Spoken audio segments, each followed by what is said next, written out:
just enough to cover the necessities, leaving little room for any extras or emergencies. Despite my best efforts to budget and make ends meet, the financial strain has taken a toll on our relationship. As I reflect on our journey, I can't help but feel a sense of disappointment. I had envisioned a life where Tom and I would work together to build a stable and happy home for our family. However, the reality has been quite different. Tom's inability to hold down a steady job has been a constant source of stress.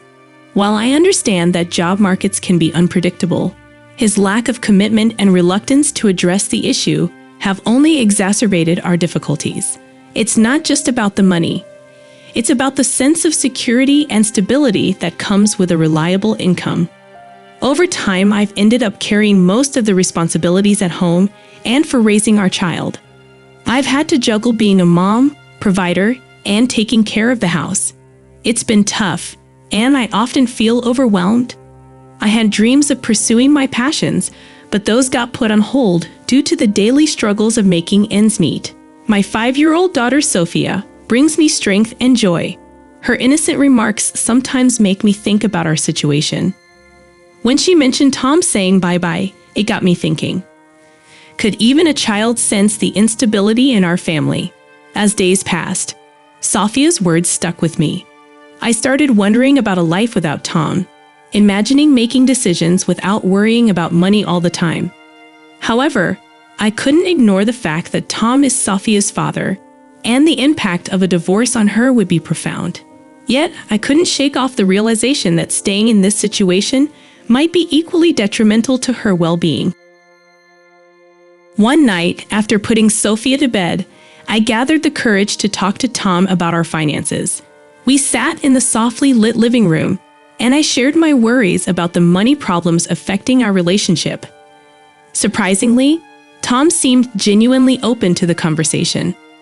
He opened up about his insecurities and fears, admitting that he had been avoiding confronting the issue head-on. We delved into the root causes of his job instability and how it had affected our family life. It was a raw and honest conversation that we hadn't had in years. I realized that Tom wasn't oblivious to the challenges we faced. He was simply overwhelmed by them. Together, we made a commitment to seek professional help, both for our marriage and his job-related struggles. We acknowledged that a sustainable solution required teamwork and a shared effort to overcome the obstacles that had plagued us for far too long. In the weeks that followed, Tom started attending career counseling sessions, and we both engaged in couples therapy to address the underlying issues in our marriage. It was a challenging process, filled with ups and downs, but it was a step toward rebuilding the foundation of our relationship. As we tried to deal with our problems, the money issues at home were getting tougher. The $500 a month that my husband Tom gave for living expenses didn't really make a big difference. I secretly hoped he could chip in more, but I hesitated to bring it up because he already had a full-time job, and we were already dealing with a lot of financial problems. Tom's monthly take-home pay was only $1,500, and that number made me wonder if his company was doing okay. His low income made it hard to bring up the idea of needing more money. The situation was made even tougher by Tom's always smiling face, which made it seem like everything was fine despite the financial stress we were going through. The hesitation to ask for more money wasn't just about not wanting to upset Tom. It stemmed from a previous attempt to talk about our financial issues. In the past, I had mentioned needing more money to handle the growing expenses of raising our daughter. The response I got was strong and completely unexpected. "Do you expect me to give even more? Do you realize how hard I'm working for this little pay?" Tom's frustration was clear. When I tried to explain the increasing financial strain since our daughter was born, my attempt was met with anger. In the midst of handling child-rearing responsibilities, I hadn't fully considered Tom's feelings and the pressure he felt from his low-paying job. The memory of that previous conversation lingered, making it hard for me to bring up the topic again. Tom's strong response had given me the impression that suggesting he find a better-paying job was out of bounds. When I tentatively mentioned the idea earlier, he snapped, "I like my current job. You don't work, so don't comment on my choices. Tom, usually a man of few words with others, took on a traditionalist role as the head of our household. While he projected a calm and gentle image to the world, at home he held a more authoritative stance. The contrast between his public and private personas created a complex situation. It felt like navigating a maze, careful not to upset the delicate balance holding our family together. Yet the financial strain was undeniably affecting our relationship, and I couldn't ignore the need for a more open and honest conversation. One evening, after putting Sophia to bed, I gathered the courage to bring up the subject once again. In our dimly lit living room, I delicately shared my concerns about the monthly living expenses and our overall financial challenges. Instead of directly asking for more money, I framed it as a shared responsibility, a burden we needed to address together. Surprisingly, Tom's response was different this time. He acknowledged the financial strain and expressed a genuine desire to find solutions.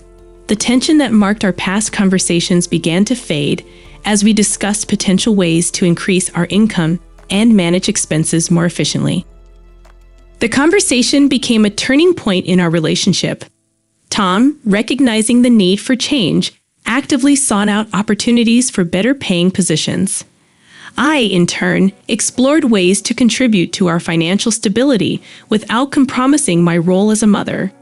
In the weeks that followed, we faced the challenges together, attending financial counseling sessions and working collaboratively to improve our financial situation. The once unspoken tension between us transformed into a shared commitment to building a more secure future for our family. The traumatic events of the evening, my heart pounding with fear and anxiety. The living room seemed eerily quiet as Sophia peacefully slept beside me, oblivious to the turmoil that had unfolded just hours ago. The bruise on my arm served as a stark reminder of the unpredictable nature that had taken hold of our home. It was a visible manifestation of the emotional and physical toll that walking on eggshells around Tom had exacted on me. The smallest comment, the slightest misstep, could trigger an explosive reaction, and I found myself in a constant state of apprehension. Sophia, sensing my distress, interrupted my thoughts with a simple yet profound question. "Are you okay, Mom?" It was a tender moment that brought a mix of emotions, gratitude for her concern, and sadness that she had to witness the strained dynamics within our family. "Oh, I'm fine, Sophia. Thanks for worrying about me," I reassured her, doing my best to shield her from the weight of the situation. In the face of these challenging days, my little angel always managed to provide comfort to my weary heart. She, in her innocence, reminded me of the importance of persevering through difficulties. "Mommy, I've been good, so you got to work hard, okay?" Her words were a gentle encouragement, a reminder that even in tough times, our love and determination could see us through. Saying this, she brought a glass full of orange juice with her tiny hands, a small gesture that spoke volumes. "Thanks, Sophia. After I finish work, let's go shopping, okay?" I suggested, trying to infuse a sense of normalcy and joy into our lives. Her bright smile lit up the room, and for a moment, the troubles of the day seemed distant. Despite the challenges, my daughter's unwavering support allowed me to focus more on work, giving me the strength to push through the difficult times. In her innocence, she became my anchor, a source of motivation to strive for a better future. Then, one day, my husband did something unusual. He brought home a toy for Sophia, the one she had been wanting. It was a surprising gesture, a departure from his usual demeanor. However, when she innocently revealed that I had bought her the same toy before, the atmosphere shifted dramatically. His face turned pale, and he snatched the toy from her with sudden anger. In a fit of rage, he threw the toy, narrowly missing Sophia. The tension escalated as we shouted at each other, and our daughter cried uncontrollably, caught in the crossfire of our conflict. In a moment of heightened emotion, he moved towards our crying daughter, and instinctively, I shielded her from any potential harm. The atmosphere in the room became charged with fear, and I implored him to leave. The tension peaked when he raised his arm and struck it down, the sound reverberating through the room. After the incident, he changed into casual clothes and left without uttering a word. The atmosphere was heavy with unease, and I clung tightly to Sophia, offering her comfort as we retreated to the bathroom to assess the damage. There, I discovered a bruise, a visible mark of the violence that had erupted in our home. Though the bruise wasn't severe enough to warrant a trip to the hospital, the emotional scars ran deep. The trust I once had for my husband was shattered, replaced by a lingering fear of what could happen next. The possibility of a recurrence haunted my thoughts, and the gravity of the situation weighed heavily on my shoulders. 2 hours later, Tom returned, his eyes meeting mine without a word. He headed straight to the bedroom, changing into pajamas on his way to the bathroom. The air was thick with tension as he went about his nightly routine, and I couldn't shake the fear that he might unleash his anger again. Relief washed over me when he fell asleep immediately, providing a respite from the anxiety that had gripped me throughout the evening. Determined to shield Sophia from any potential harm, I made the decision to sleep in the living room, away from the bedroom where Tom lay. The night was fraught with restlessness as I grappled with the aftermath of the incident. Sleep eluded me, and I found myself replaying the events of the evening in my mind. The trust that had already been eroding was now replaced by a profound sense of fear and uncertainty. I sought solace in Sophia's innocent smiles and laughter. Her resilience became a beacon of hope, a reminder that even in the darkest moments, there is a glimmer of light. The next morning, a loud noise indicated that Tom had left for work. The events of the previous day flashed through my mind, and I couldn't help but release an involuntary sigh. Sophia, sleeping peacefully beside me, stirred slightly at the noise. I gently stroked her head, fervently hoping for an uneventful day. 3 months had passed since that distressing incident, and life had thankfully resumed a semblance of normalcy. Tom had been working diligently, and I, in turn, managed the house and took care of Sophia while juggling my remote job. Despite the challenges, we were navigating through the days just like before. Got cake from that popular pastry shop today. Come on, try it, Tom announced as he entered the house. Thank you, Daddy, Sophia responded cheerfully. Where's mine? She added playfully. Sorry, Sophia, I didn't get one for you today. It's just for Mom. I'll get you one next time, all right? Ever since that day, my husband seemed like a different man. He, who was always reserved in public, began to talk more, dropped the pretense of superiority at home, and became kinder to both me and Sophia. Perhaps that incident had triggered a change in his perspective. However, a lingering concern persisted. The moment he handed me the monthly expenses, his salary remained meager as always, yet he started giving me his entire paycheck for household expenses. Here's for this month. Salary is still low, but this should be more than enough, right? He remarked. Hold on. The whole thing again? We don't need this much. The extra I earn from working at home covers it just fine, I responded. Yeah, true.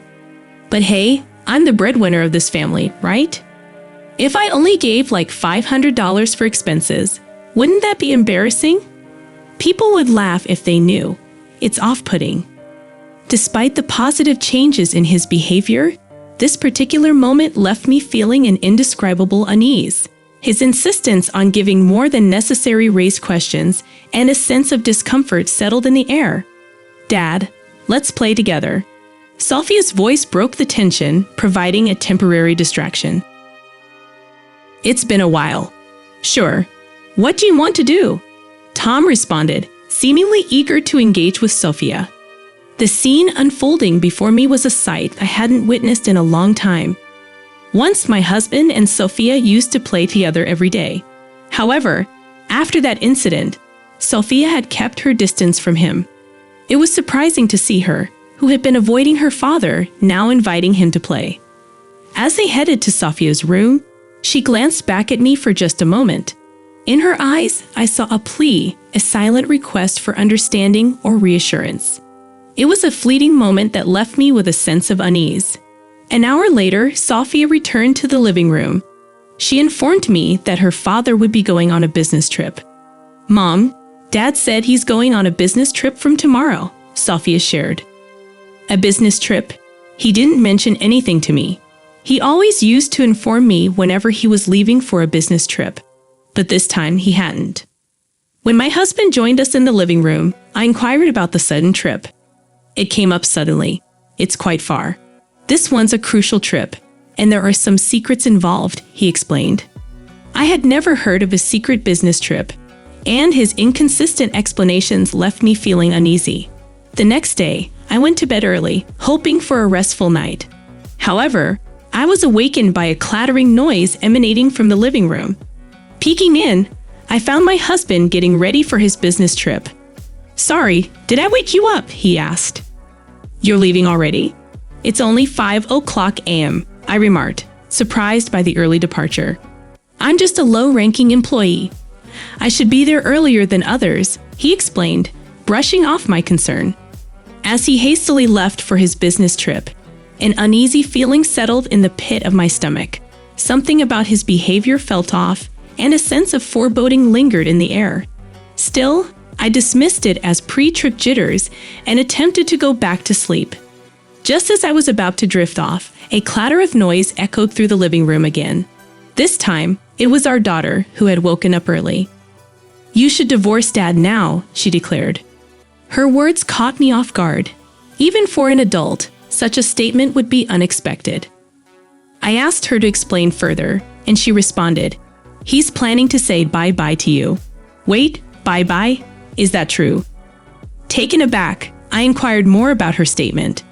She confirmed that her father was indeed planning to say goodbye, and the urgency in her voice urged me to act quickly.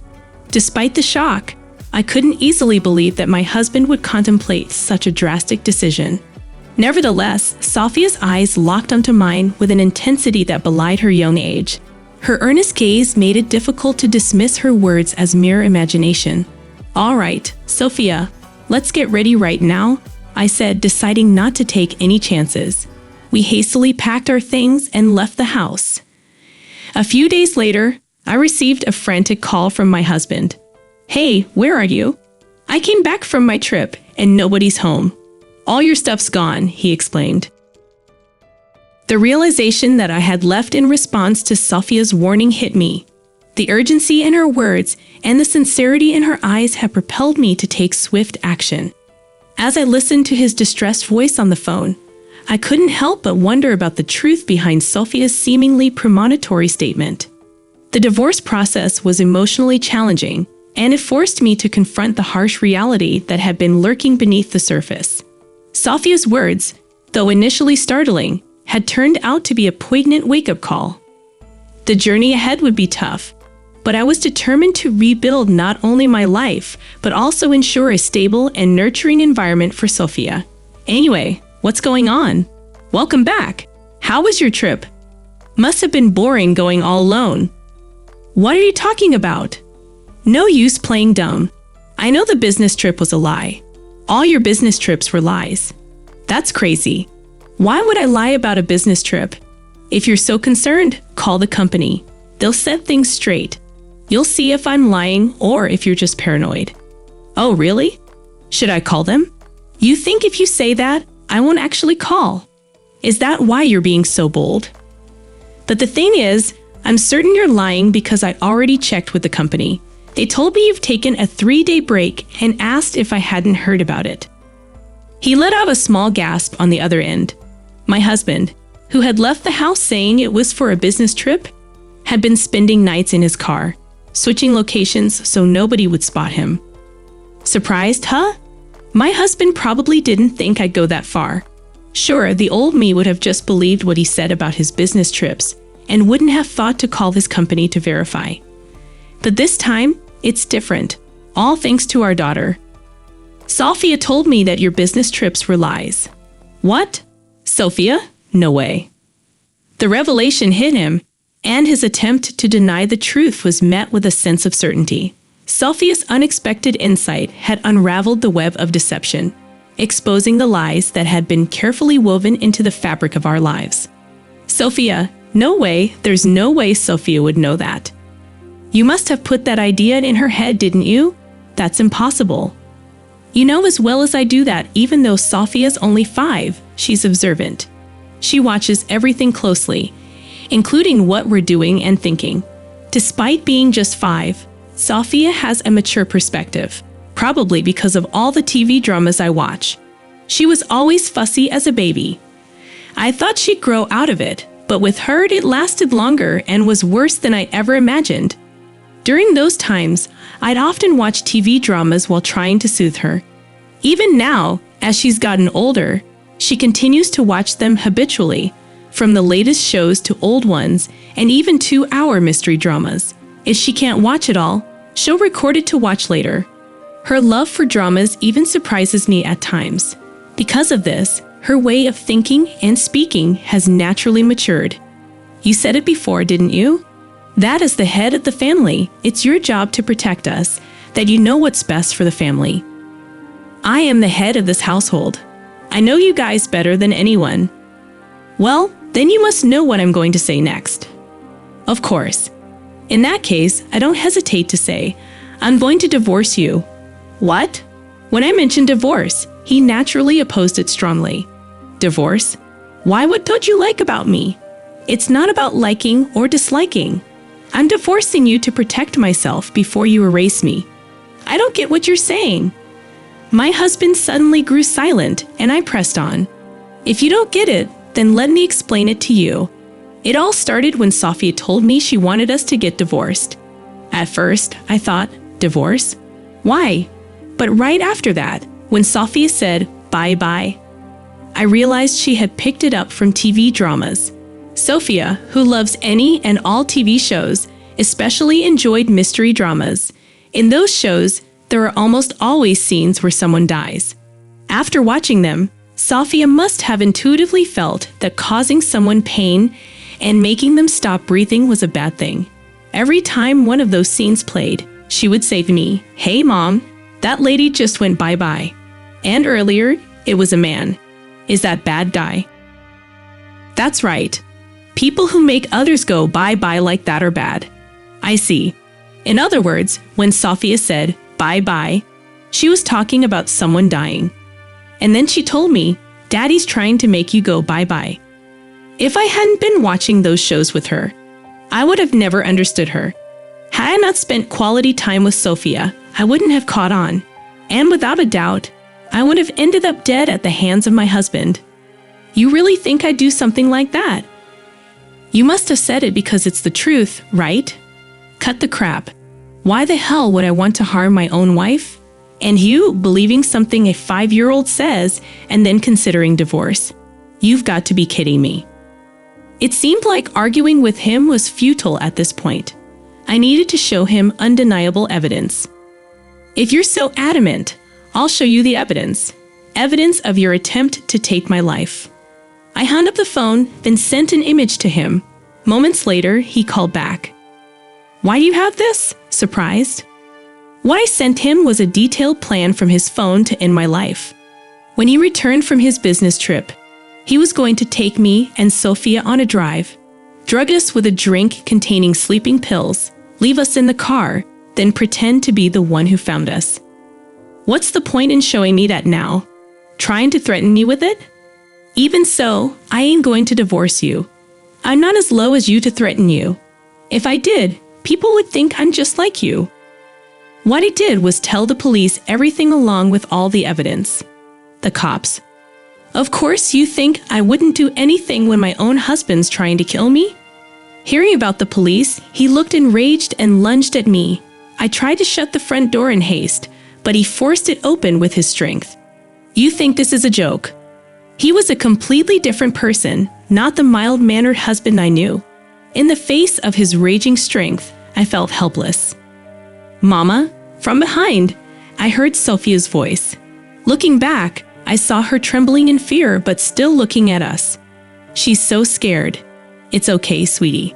Mama will protect you. The protagonist made a bold move. Faced with her husband's vehement denial and refusal to acknowledge his sinister intentions, she decided to unveil the chilling truth. Determined to show irrefutable evidence, she hung up the phone and promptly sent a detailed plan from his phone outlining his attempt to take their lives. As the husband called back, the tables had turned. His surprise mirrored the shock the wife had felt upon discovering the nefarious plot. The plan, carefully crafted to unfold upon his return from a business trip, involved a macabre drive where he would drug them with sleeping pills, leave them in the car, and then stage a gruesome discovery. The wife emphasized the gravity of his intentions, revealing that their daughter, Sophia, inadvertently became the savior by stumbling upon the plan. The husband's jealousy, stemming from the wife's professional success, had fueled his malevolent plot. In a dramatic turn of events, the wife justified her actions, explaining that she only discovered the plan because of Sophia's innocent playtime with her father. The husband's accusations of invasion of privacy fell flat in the face of the imminent danger he posed. The confrontation escalated, leading to a disturbing email that hinted at further malevolence. 2 hours later, the husband showed up uninvited at the wife's parents' house. His delusional plea for a reunited family was met with the wife's resolute decision to divorce. The husband, unfazed, revealed he had told the police everything, escalating the situation to a dangerous level. In a harrowing physical confrontation at the front door, the wife tried desperately to protect herself and Sophia. The husband transformed into a completely different person, unleashed his rage. Sophia, trembling in fear, witnessed her mother's valiant attempts to fend him off. The wife's newfound strength, fueled by the instinct to protect her child, symbolized the power of a mother's love. Just as the confrontation reached its breaking point, a timely intervention occurred. The wife's father, a towering figure with a background in judo, appeared on the scene. His commanding presence led to the husband's swift apprehension by the police, preventing potential harm to the wife and their daughter. The aftermath saw the husband sentenced to prison, and the wife, along with her daughter, taking strategic measures to ensure their safety. Legal matters were handled efficiently, and they relocated far away. The story concluded with the wife and her daughter living happily with her parents, free from stress and filled with laughter, portraying a picture of hope and resilience after overcoming a dark and challenging chapter in their lives. I hope you guys enjoy our video. Subscribe to watch more interesting videos. Thank you.